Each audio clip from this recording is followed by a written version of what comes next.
প্রণাম। প্রণাম মহারাজ। আজ আমার বাপ মায়ের শ্রাদ্ধ। আপনাদের সবাইকে আমাদের আশ্রমে পায়ের ধুলো দিতে অনুরোধ করছি। ধন্যবাদ মহারাজ, আমরা নিশ্চয়ই আসব। আপনার বাপ মায়ের শ্রাদ্ধে আমাদের উপস্থিতি অবশ্যই থাকবে।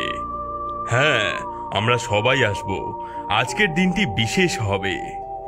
ইম্বল ক্ষত্রিয়দের সঙ্গে এমনভাবে কথা বলল যে তারা কিছুতেই জানতে পারল না যে সে একটা রাক্ষস।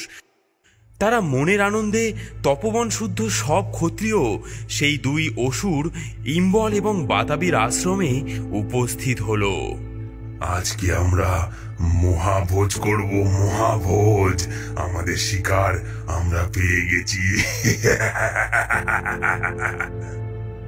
ইম্বল আদর করে ক্ষত্রিয়দের তার নিজের আশ্রমে ডেকে নিয়ে গেল। লেবুর বনের মধ্যে সবুজ ঘাসের উপরে কুশাসনে তাদেরকে বসতে দিল। ক্ষত্রিয়রা কিছুই বুঝতে পারলেন না। মহারাজ, আমাদের বনে এসে আপনাদের অভ্যর্থনা করতে পেরে আমি আনন্দিত। দয়া করে বসুন। ধন্যবাদ। এই বন সত্যি মনোমুগ্ধকর। হ্যাঁ, খুবই সুন্দর পরিবেশ। আমাদের জন্য এটি সত্যি বিশেষ অভিজ্ঞতা। বাতাবি রাক্ষস গাছের তলায় ভেড়া হয়ে বাঁধা ছিল। ইম্বল তাকে কেটে যত্ন করে রেঁধে সেই ক্ষত্রিয়দের খেতে দিল। সেই লেবু গাছের তলায় বসেই ক্ষত্রিয়রা বাতাবি লেবুর মাংস খেতে লাগলেন। এবার দেখবো কেমন মজা হয়। হ্যাঁ ভাই, এরা আমাদের ছলনা কিছুই বুঝতে পারছে না।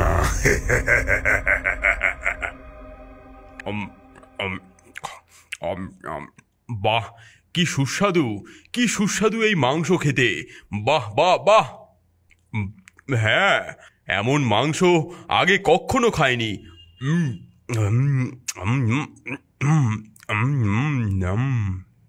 যেসব ক্ষত্রিয় বালকেরা বাতাবি গাছে পরিণত হয়ে গিয়েছিল তারা পাতা নেড়ে ডাল ঝুলিয়ে ক্ষত্রিয়দের সেই মাংস খেতে কত বারণ করল, কিন্তু ক্ষত্রিয়রা এসব কিছুই বুঝতে পারলেন না।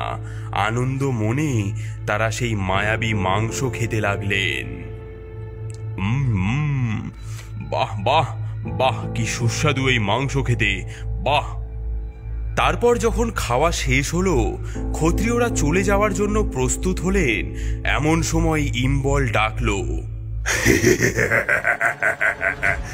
কই রে, আয় রে আয়, বাতাবি বাইরে বেরিয়ে আয়।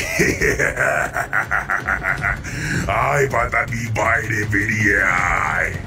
অমনি সেই রাক্ষস বাতাবি দয়ার সাগর সেই ক্ষত্রিয়দের পেট চিরে হাসতে হাসতে বাইরে বেরিয়ে আসলো।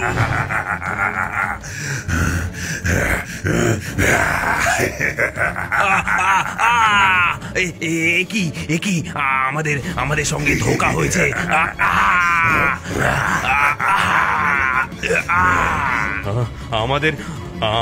আমাদের ভুল হয়েছে। আমরা ধোঁকায় পড়েছি।